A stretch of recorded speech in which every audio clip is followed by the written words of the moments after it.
Please welcome founder and chief experience officer of MadPow and founder of this conference, Amy Heymans. Hi, everyone, and welcome to the 9th Annual Health Experience Design Conference. It's so good to see all of you here.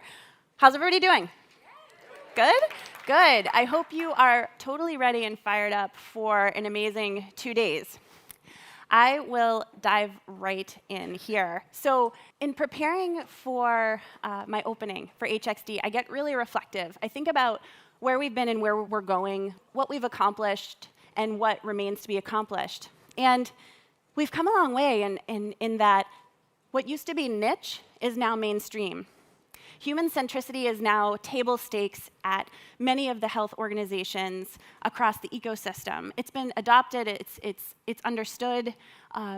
There's still some things we can do there, but empathy is also a big part of the conversation, and that's great. But I'm a designer, I'm an idealist. I want to make an impact, I want change, and I want it now.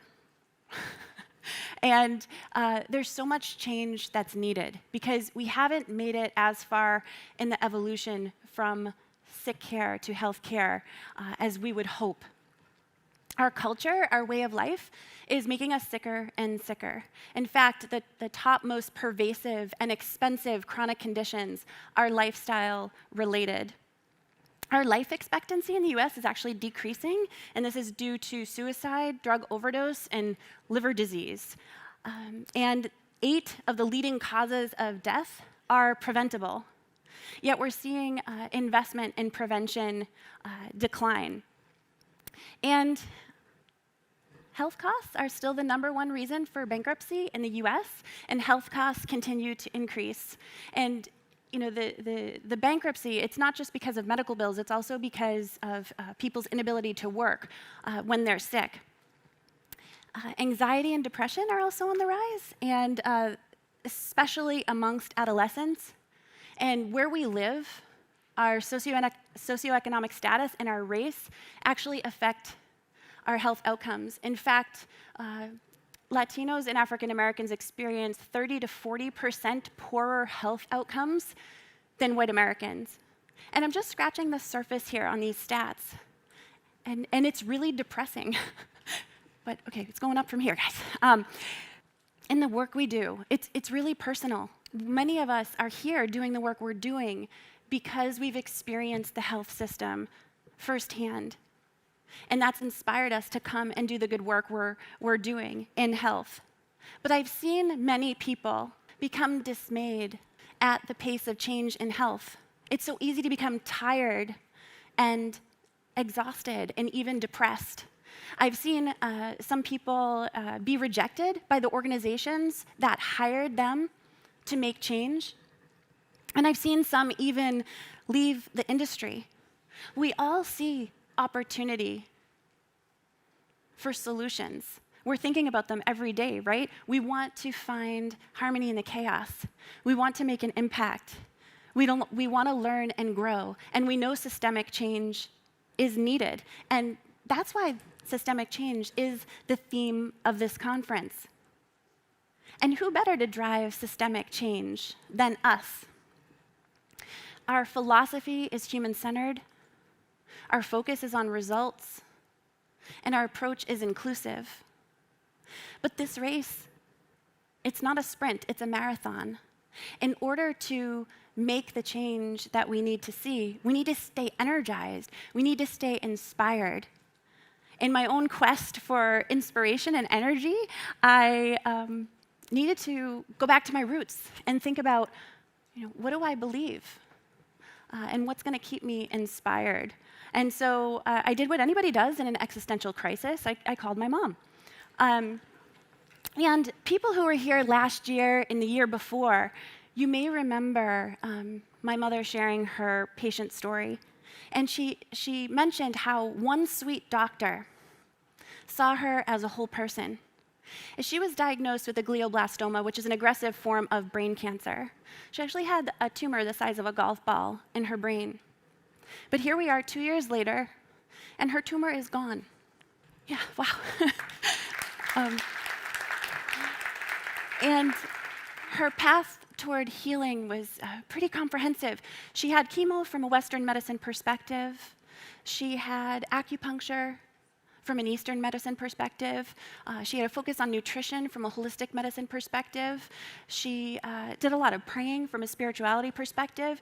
And she worked on relationships and forgiveness from a mind-body connection perspective.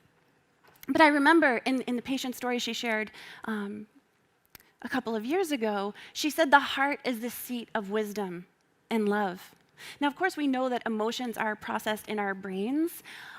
In powerful emotions like anger, fear, grief, they cause adrenaline to pour into our system. It increases our blood pressure and accelerates our heart. And essentially, the heart knows, and it's going to tell us where to focus. Emotions like fear, love, grief, those powerful emotions, they're processed by the limbic system, which is in the temporal lobe of the brain. And Simon Sinek, in the book The Power of Why, explains how that gut feeling that we have that guides decision making is actually coming from the limbic brain. And he goes on to explain the power of why, putting it in the context of our employer environments, saying that if you hire people just because they can do a job, they'll work for your money.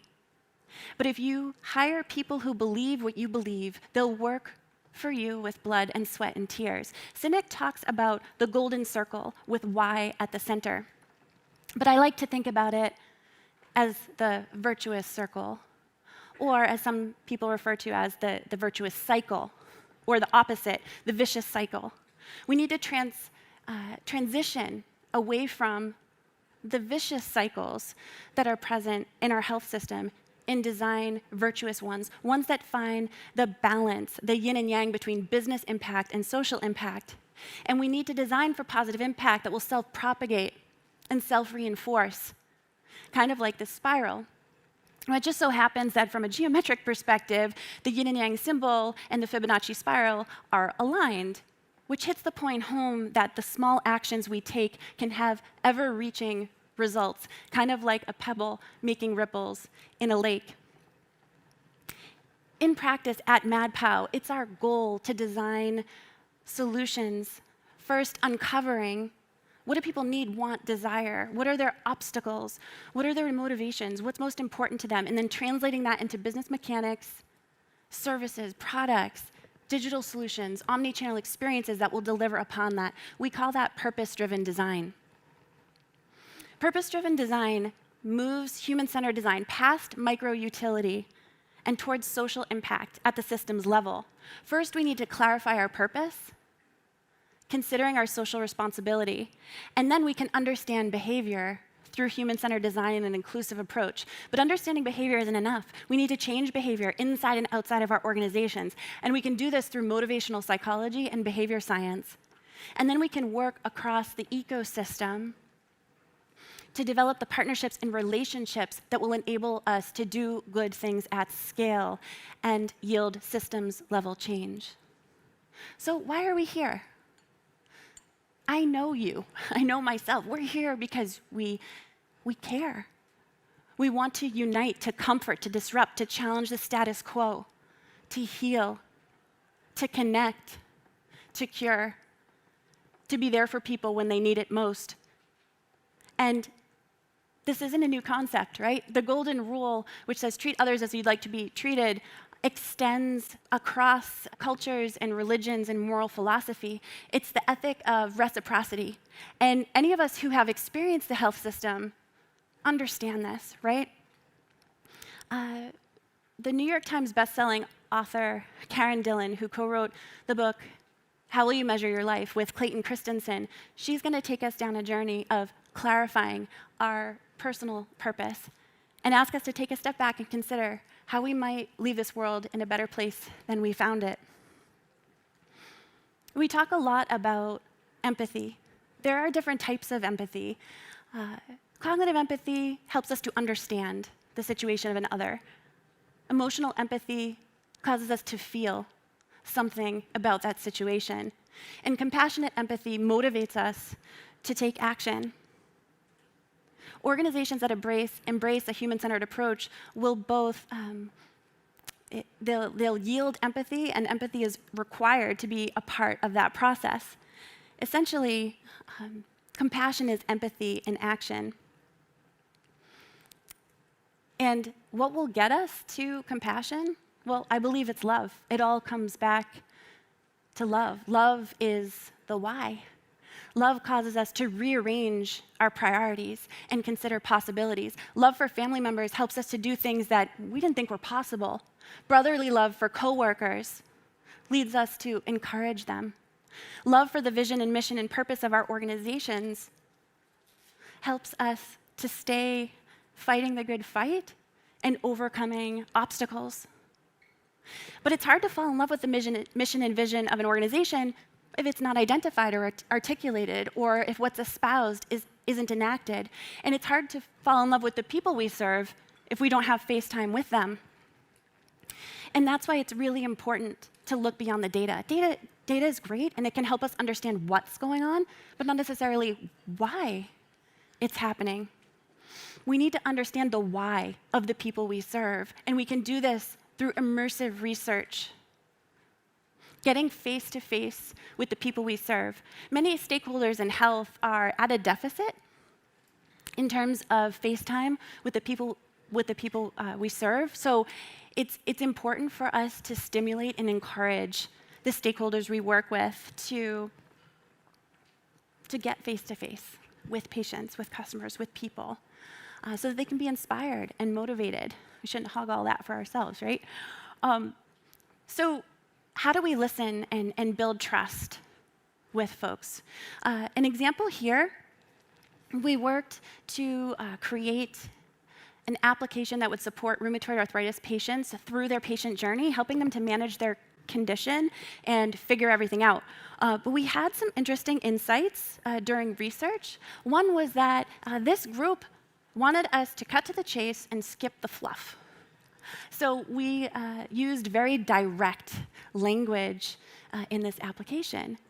Also, even though there's no scientific evidence to show that weather affects arthritis, patients swear by it. So we included weather to help with engagement. And in desirability testing, we found that patients preferred animal avatars to human ones, so we enable them to select a dog, a cat, or a hamster in the application. Simple things like this might seem silly, but they go a long way. And we need to take a really intentional approach to designing for engagement. You know, in the US, we can be really crazy for gamification and points and rewards and penalties and other forms of manipulation. And some of those can work initially, but we've found in our research, and academic literature supports, that if we want lasting change, we need to identify what people value most and attempt to stimulate intrinsic motivation. And we believe it's possible. In practice at MadPow, our behavior change design discipline leverages many models and theories, from trans-theoretical model to COM-B model to self-determination theory to behavioral economics. There's no one-size-fits-all approach. Amy Bucher, who's an organizational psychologist in our behavior change design practice, will share with you a little later about some of those models. And measurement is extremely important. We don't want to add to the thousands of health apps out there that don't get used. We want to design interventions that are effective. And so we need to know, what are we going to measure? What are the leading and lagging indicators? In this project with Truth.org's Become an X program, we took one of the nation's most effective smoking cessation programs and partnered with them to bring it to the next level. We knew that setting a quit date was very instrumental in ultimate smoking cessation, so it became one of the focal points in the design process. How do we guide people towards setting that quit date? Now, we hear a lot about machine learning and artificial intelligence. The opportunities there are clear and they're awesome. But we need to strike a balance between designing people's interactions with machines and people's interactions with each other. AI should help us to have more timely, personal, relevant, and effective communication with real people and not kind of get rid of the need for it entirely.